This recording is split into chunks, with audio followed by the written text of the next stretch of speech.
the preliminary unofficial result has come out. So let's take a look first. So for the first question of the recall, whether to let go of current Governor Gavin Newsom or not. So so far, yes on recall is 36.1%, as you can see. And the no on recall is 63.9%. So as of now, it seems that the Governor Gavin Newsom is going to keep his job. And so obviously, if that's continue to be the same case, then the second question becomes irrelevant. But still, it's worth looking at it. And so far, Larry Elder, the conservative talk show host, he's standing at 46.9% among the 46 candidates. Oh, that's quite high. Yeah, it's nearly almost 50%. So, and interestingly enough, if you see, it's almost like in every county, Larry Elder is leading. You can see it's all blue, right? But only a little bit kind of a brownish, and that's in San Francisco. In San Francisco, the Democratic candidate, YouTuber Kevin Paraf, he was leading there. Okay. But so, yeah, that's San Francisco. But yeah, so that's the overview of what's going on right now with the ballot counting of the California governor recall election. Votes are still being counted, and the mail-in ballots still arriving for several days. Meaning, the margins could change, but a surge in yes votes, is sufficient enough to overcome the no votes is, considered statistically impossible right now. Yeah. But we're gonna just deep dive, have a deeper dive into what's going on. So Gavin Newsom last night, I think after the polling station closed, maybe over an hour or so. Yeah, and most of those media, the establishment media, just declared he won. So he came out and did a speech. So it's like a 5 minutes long speech. So mainly he was just touting about it's a no to the recall election, but yes to a lot of things. So let's take a listen of what he said. We said yes to science. We said yes to vaccines. We said yes to ending this pandemic. We said yes to women's fundamental constitutional right to decide for herself what she does with her body, her fate and future. Okay, so it's just an excerpt of what his speech. So basically, he was saying, this is a yes to his handling of the pandemic, things like that. But we're gonna, have another analysis of the exit polls and shows actually the otherwise. And what the front runner, Larry Elder, what he said, Larry Elder came out to speak at around maybe 11-ish last night and did a half-hour long speech. And so most curiously, people would be asking what's his next step, right? So he actually hinted something in his speech. Let's take a watch. We recognize that we lost the battle, but we are certainly going to win the war. We are forcing them now to pay attention to the problem of homelessness. We are forcing them now to do a better job on schools. We are forcing them now to do a better job on clearing our forests. We're forcing them now to do a better job about energy. We are forcing them now to pay attention to the things they should have paid attention to 2 years ago. They're going to have to pay attention to that now. They weren't going to before, but now because of us, because of you, they're going to have to pay attention to that. Now, tomorrow I'm going to be asked by all the members of the media, what are you going to do next? As a former radio host, let me just say this. Stay tuned. God bless you. May God bless California. We got a state to save. Okay, so notice that Larry Elder said as a former talk show host, and he said stay tuned. So that leads people to think he probably consider to run for the governor position next year, Yeah, which 2022. is just next November, right? Right.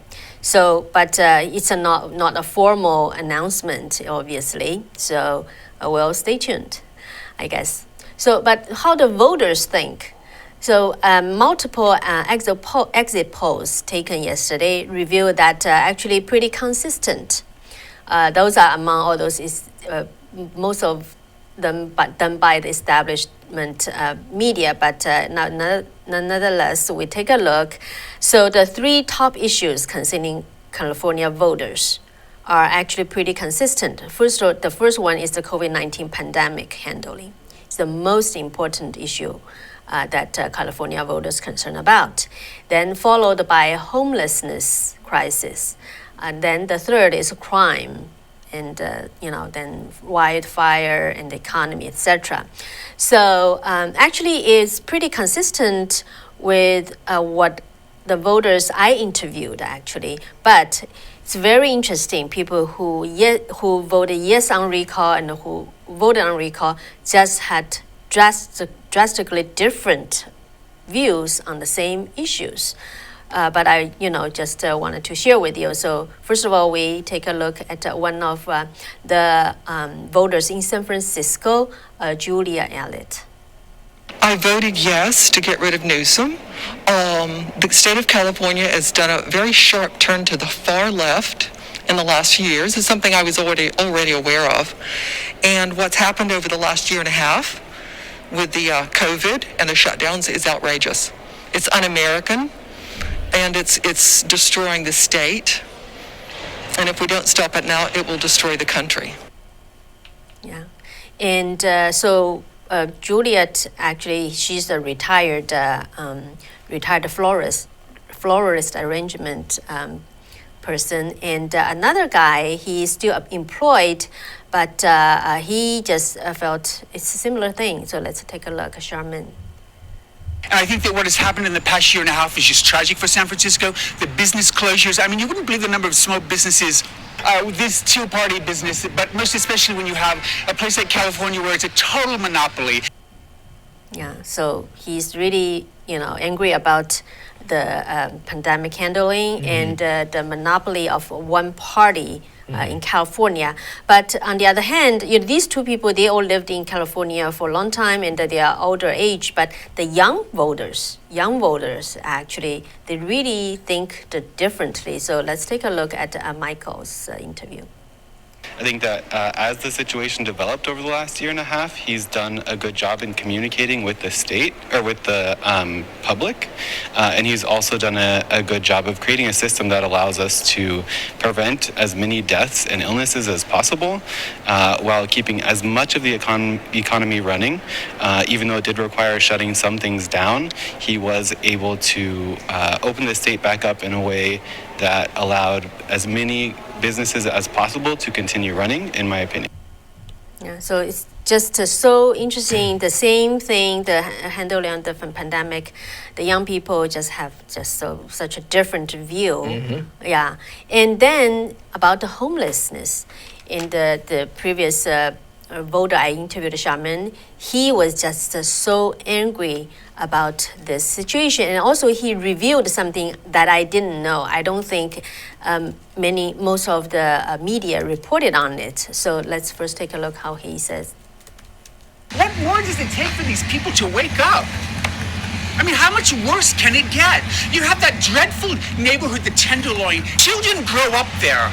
This is their playground.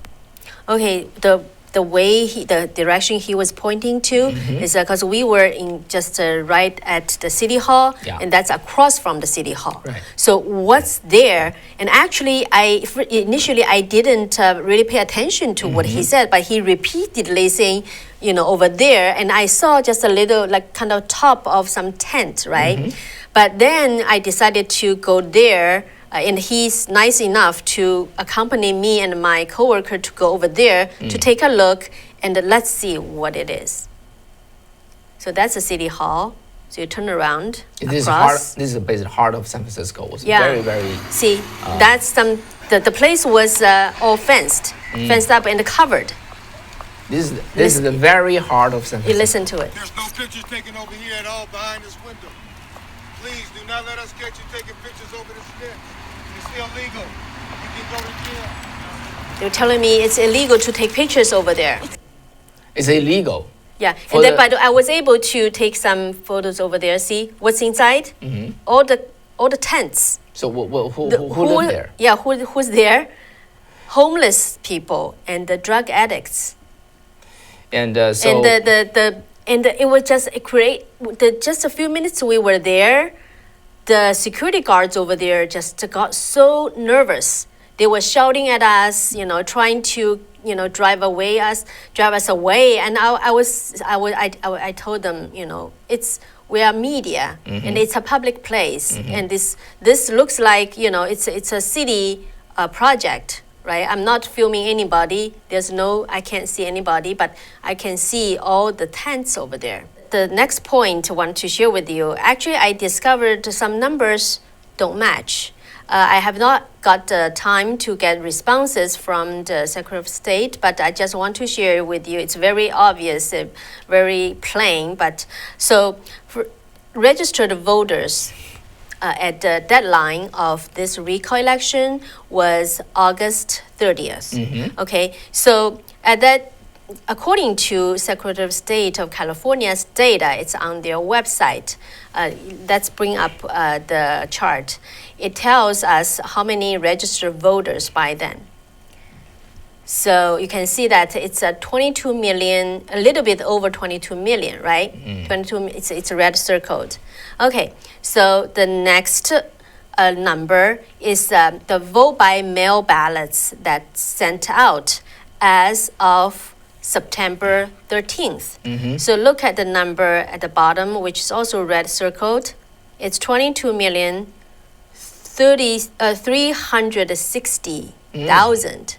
So what I'm looking at is like a 300,000 ballots was sent out. More than registered voters. And on the same timeline. Yeah. Basically same time. Because the Where are registered they? Who are they? the deadline for the registration of the voters is August 30th. So by then it's done, right? No more registered voters. Although they can, voters in California, according to the new law, they can still come to the polling station or polling center to do the same day registration. But it's temporary. So they have to they supposedly not getting the mail-in ballot, right? But according to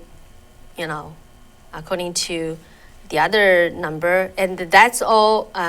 The vote by mail ballots are summary of all the 58 counties in California. So how these two numbers match, I don't know. So we'll have to do more research.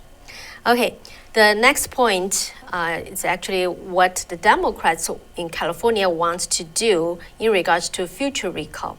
They wanted to limit it. So the day after the recall elections today, the California lawmakers begin to consider ways to change the state's system for recall elected officials.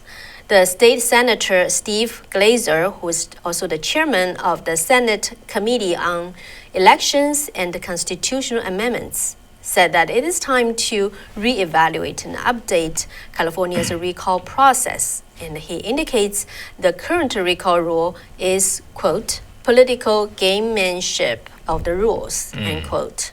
I asked some of the voters about this question about how the Democrats legislatures try to change the system, and some of the responses from voters, they just say no, and that they are putting a lot of hope on next year's election to put in, some less progressive legislatures. And what are the lessons learned from this election? So I asked some of the voters, and let's listen to what San Francisco voter Julia said. It's a very hardline Marxist rhetoric. And that's something which is, 30 years ago, it was more soft left-leaning, but it wasn't outright Marxist. Now it is. Very much. What do you think the lesson Californian could learn from this? To always be vigilant and watchful and to be involved. We shouldn't hire politicians and expect them to do what's good for us.